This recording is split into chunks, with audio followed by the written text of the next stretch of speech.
And welcome to another episode of the Dawg on a Trucking podcast, where this week my guest is Mr. Sud Malhotra. And he is a young trucking professional in the logistics and the transportation industry, specializing in safety. He's my guest this week. First, before we get to that, let me apologize for being late this week, just being a crazy week. This is the first time I've been late uploading an episode, so I do apologize for that. Now, a word from our sponsor. I am so privileged to be partnered with KRTS. Yes, Safety Dawg and KRTS have partnered to bring you a virtual truck driver training meeting on the American Thanksgiving long weekend. For details, click on the link below and give Kim Sytsma-Hill a call at KRTS. The phone number is right there. Give Kim a call, get all the details, and now on with the show. Welcome to another episode of the Dawg on a Trucking podcast. My guest this week is Mr. Sud Sud, see, I went and messed up your name. Let's bring Sud in here and he can give me heck and tell me exactly how to say his last name. Sud, welcome. So, Sud Malhotra. That's my full name. Yeah. Mr. Sud Malhotra is my guest this week. Sud, welcome. Thank you, Chris, for having me on the show. It's great to be here. Hey, it's my absolute pleasure to have you on. You are one of the up-and-coming professionals in the industry. And I've got some questions for you, revolving around for instance, why did you choose trucking and how's your career been going so far? And I know you do a lot with a lot of different things, so we're going to get right into it. Sud, introduce yourself to our viewers and our listeners and give us a little background about just you.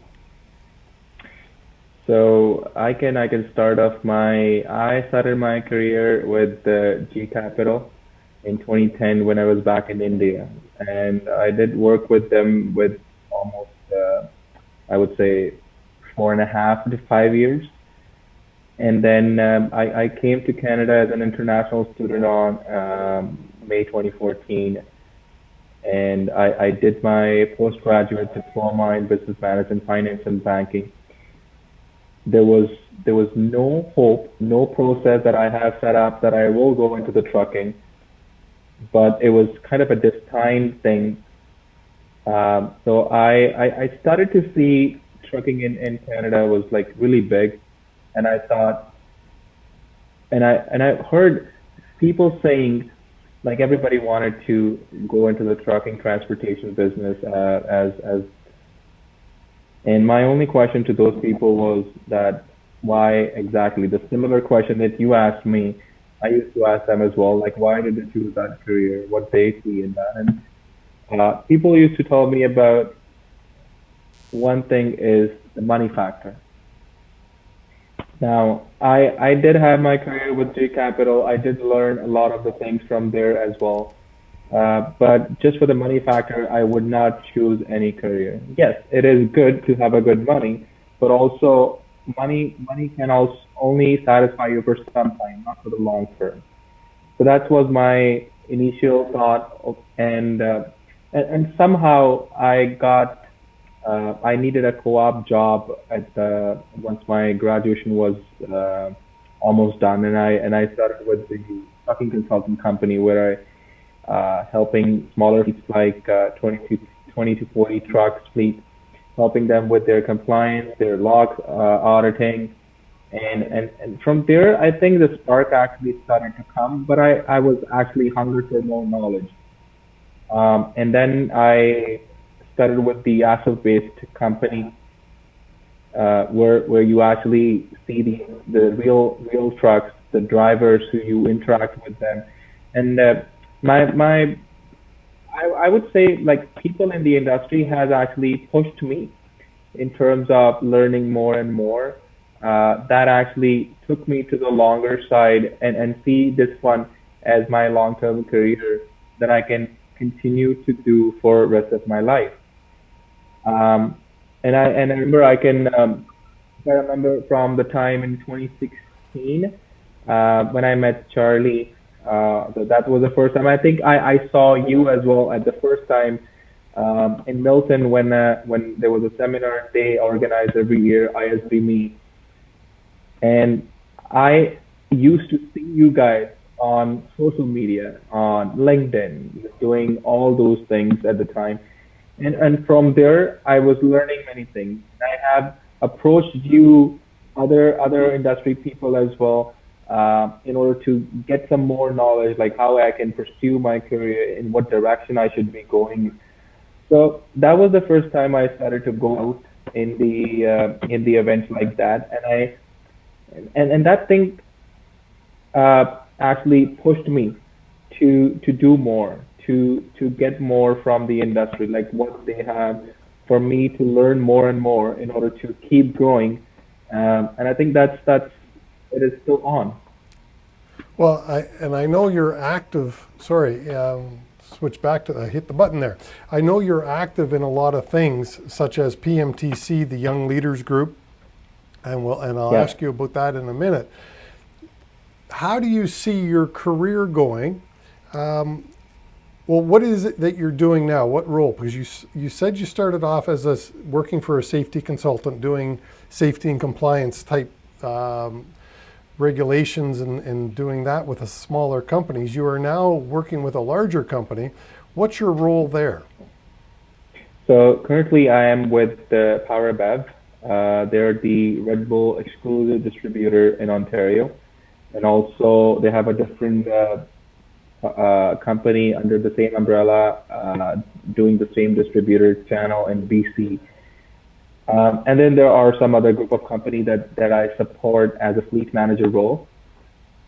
And I support almost about 200 assets and then about similar side of driver capacity in the company where I'm doing with the trainings, compliance, all those under regulations and then also with the related to the vehicle sourcing, acquisitions, sales, and all that. So it's a big role, but also I have a huge different team members in the same department as well to support me. We do have a fleet controller as well that supports me from the top, and also the executive vice president of operations who actually gives me a lot of feedback continuously to what I'm doing and how we should be doing as a fleet. So I didn't know that you're still in, or you're still responsible for safety and compliance, but a lot more. You said acquisition of equipment, and did you not? Yeah. Yeah. That's a big role. How many people are in the department? Can you say? So we are now, I would say, three people directly involved in this one.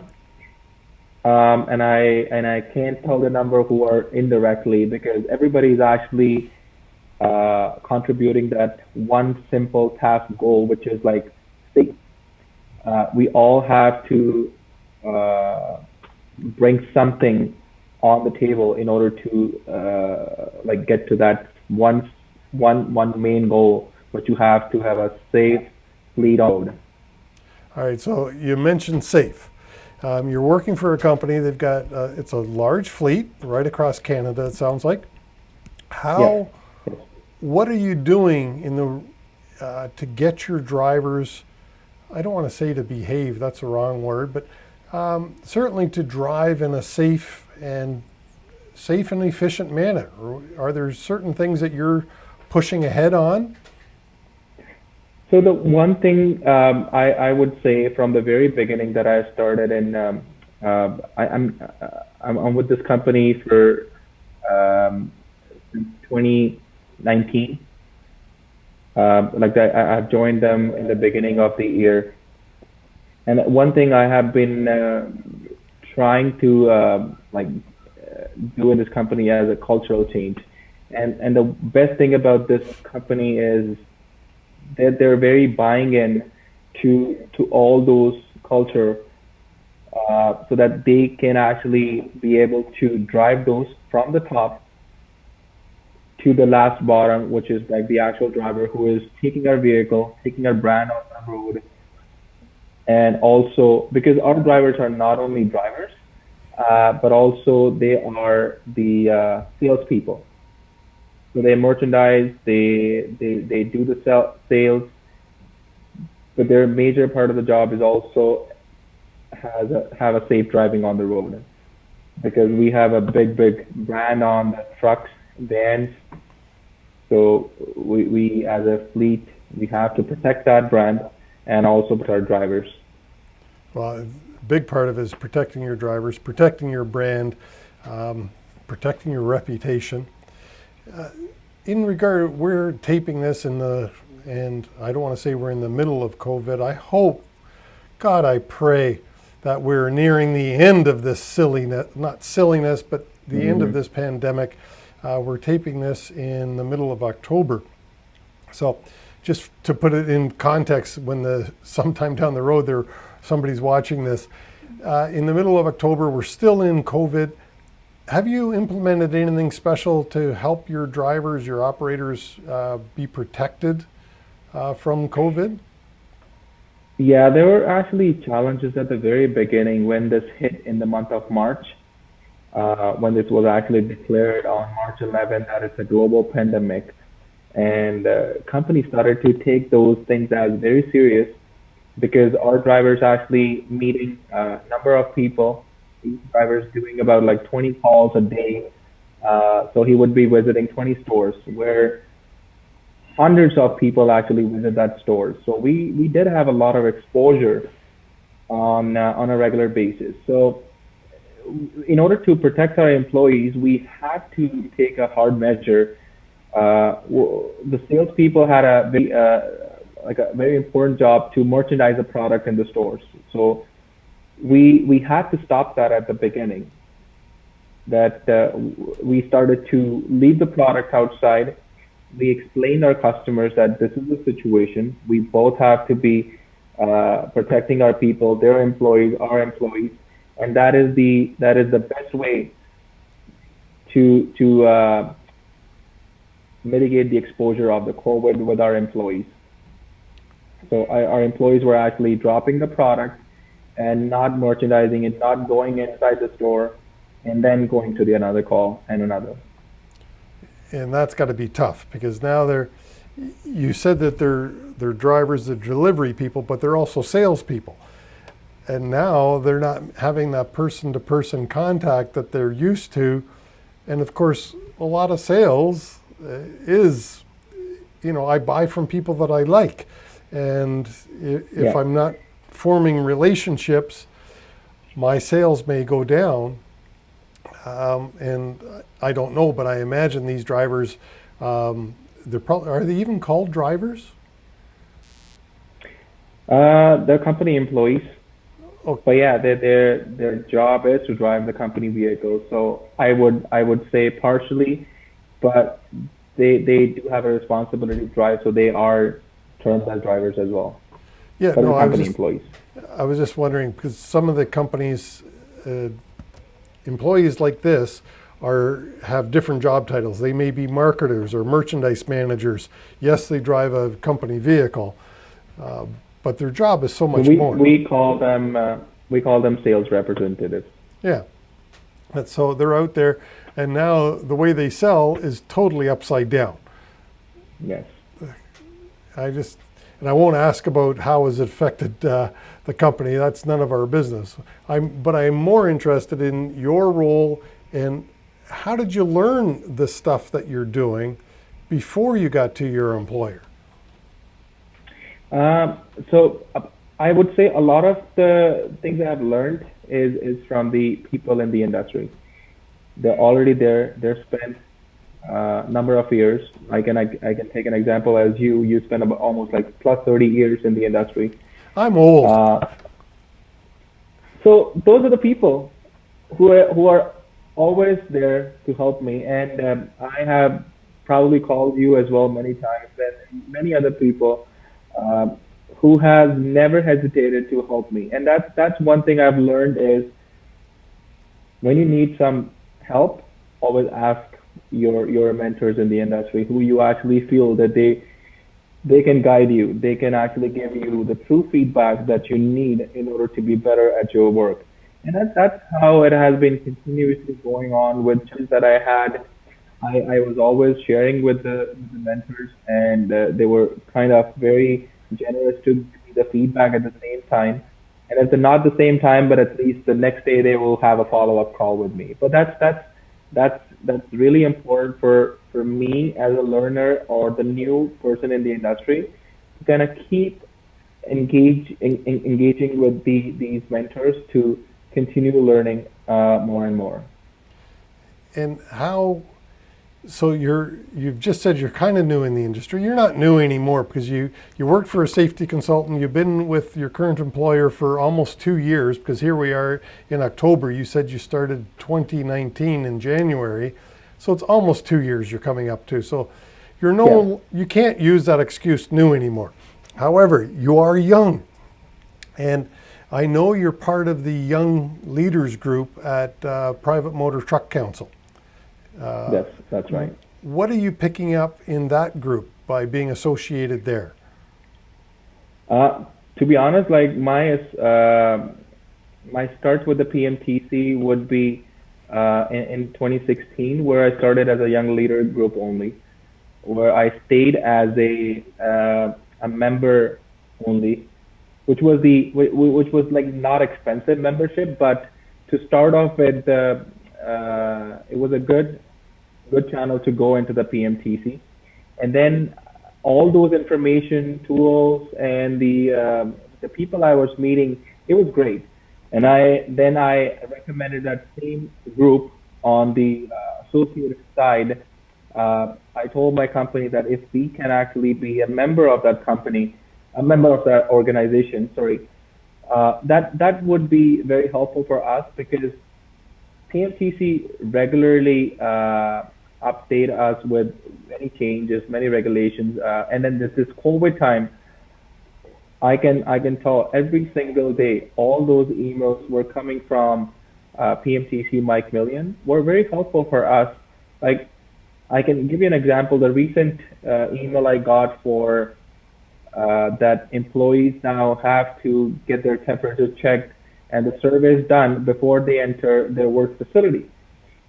So that was something not, that I forwarded to my company and HR, and they kind of were preparing it, but that actually gave them a little more information that they needed in order to start doing that. And I think the following Monday, our company actually started doing it, and we are following it every day now. Yeah, and I work here. My girlfriend, she owns a dental hygiene business. So ever since she reopened after COVID, when she was allowed to reopen, her protocol, and me being in the building, I have to follow her protocol. I take my temperature twice a day and have to record it. And there's a questionnaire that has to be completed. The whole routine. Yeah, this COVID stuff, I don't know about you, but I'm getting tired of it. Yeah, it's kind of, everybody is tired of this one, but the way this is going, nobody wanted to leave their guard off. So it's good that all these measures are in place and we are actually following it. The max week, that's the best thing we can do for the community and for us and our families. Absolutely. And when I say I'm getting tired of it, I am still sticking to the protocols strictly, because I look at, my brother lives in Florida, and when I compare the infection rate in Florida percentage-wise, because they're only about believe it or not, Florida is about 3 or 4 million more people than Ontario. Is that right? No, sorry. Florida is a few million more people than Canada. And so when I go back and forth and compare the infection rates, we're doing really well. Not as well as some countries in the world, but compared to our nearest neighbor, we're doing very well.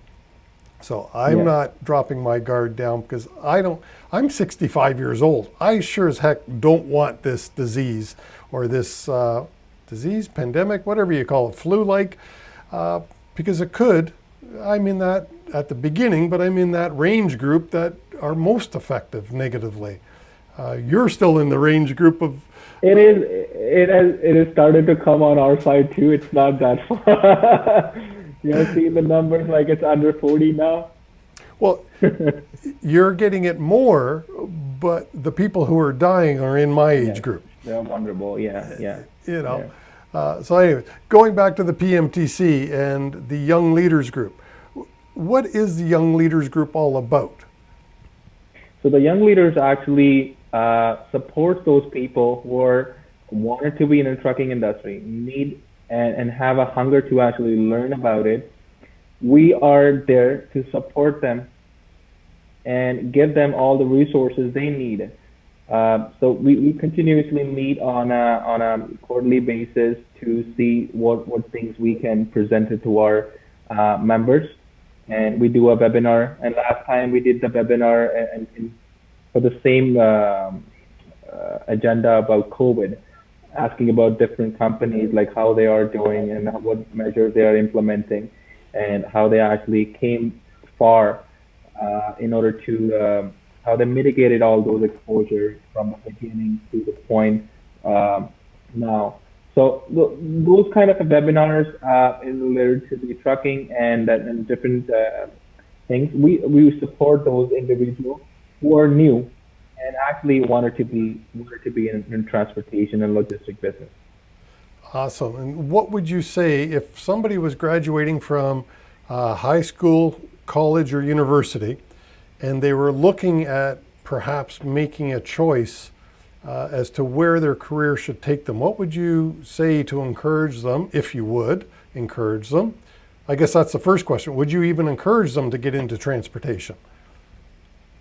Yes, for sure. There's no doubt in that. I would not encourage them because this industry has given me a lot, a big platform, big learning culture. I'm still learning, and it would be it's not stopping. It's continuous thing for me. And then these associations and the industry people always there to help me and guide me, like what new things are coming and what I can enroll with. So recently, I've enrolled myself to upgrade my knowledge under Certified Risk Management Program for University of Toronto. So for the new individual, they can start with anything in terms of logistic administrator, or as a safety administrator, or something like that as a start off, and then continue to look for new knowledge, new programs that they can start to upskill them. And yes, I have seen myself growing into it, and I'm still learning it. So it's not going away anywhere. Well, Sud, I think you have a hunger to learn, and I hope that never goes away. We need more people like yourself who really want to be here. For one, you chose it, and then now not only have you chosen it, but you've chosen to become very good at it. And for one, I appreciate that because you've put a lot of effort into it. So thank you from a guy who's getting very close to retirement, to somebody who is coming in to replace. I mean, we need replacements. Us old guys are getting the heck out of here, and you youngins, we need more people like you. You're setting a great example as to how to get in the business. Because I first met you, as you said, a few years ago, but you were participating in industry events. Yes. You were getting out there, you were meeting some of the leaders of the industry at that time by getting to these events. And that's one of the things I wish more people would do, is get out of their offices, come meet some of us, not us, in that you got to get out and you got to meet your individuals, you got to make your connections. Yeah. And then a big part of my learning, what I do now, and I have been doing in the past as well with other companies, is it's come from different people in the industry. Like I can take an example from a different company who might be at the safety manager. If I have a challenge and I can share that challenge with them, Maybe they already have a treatment for that. So while discussing those things in those events, it opened up a lot of good communication and learning there. That's how I've been taking all those learnings and be able to apply those into the role I am in. Yeah, so it's wonderful. You're a great example as an example of what we need in the trucking industry, and I thank you for coming on the show. Last word. Is there something that you would like to say to a listener or a viewer as to why they should get into transportation? One thing I would say is it's a huge career opportunity, not just at driving. Driving is a big part because they're the essential worker, but nobody, if the other people are in the office, the admin task people, accounting, and everybody in the transportation, they are the ones who are actually supporting those drivers. Then only those drivers are actually on the road. So they play an important role too. So every job in transportation is huge and pays you a lot, not just the money, but also a big career. So I would highly recommend everybody if they starting to actually get into the choose their careers. I would say transportation and logistics is really good. Thanks, Mr. Sud Malhotra. Malhotra. Malhotra. I'll get Yes. it. Kihela. Very good. Well, that's not very good, but hey, thanks, Sud, for coming on the show. I appreciate your time, and I appreciate you more than coming on the show. I really do appreciate you and all the effort you put in, your continuing education activities, such as your CRM. How far along are you on that? I am on my second semester now. It's not an easy course. It's not an easy course. I have my CRM, and I was told recently that it has gotten tougher, not easier to get. So congrats for that. I'm glad I'm done with it. Yes. Yeah. Thank you. Thank you for your wishes. Thanks, Sud. All the best. All right. Thank you. Thank you, Chris. Take care. I hope you loved the show as much as I did. Please leave us a like, a thumbs up, a review, a comment, a rating if it is in your heart. Thank you so much. And I do really appreciate your time. And join us again next week for another exciting interview.